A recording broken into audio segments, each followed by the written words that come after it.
Welcome to the Rim Break Rodeo. We hope this video helps. In this video, I will explain how to connect your Apple Watch Series 10 with your iPhone.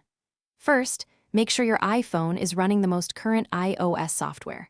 It's also crucial to charge both your Apple Watch and iPhone to at least 50% before starting.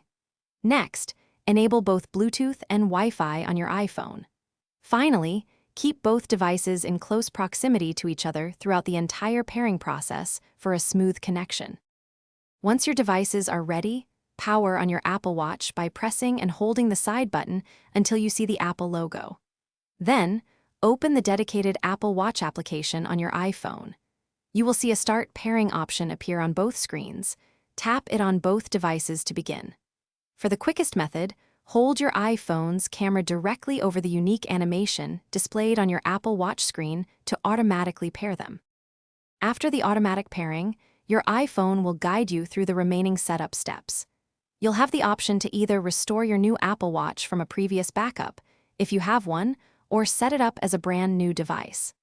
Carefully read and agree to the terms and conditions presented.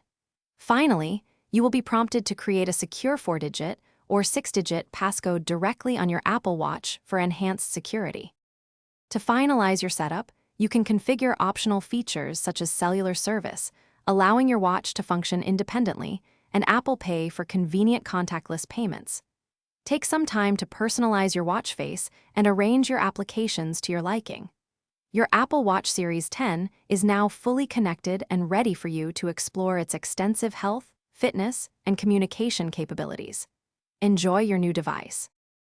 Thanks for watching. Consider subscribing if we helped you.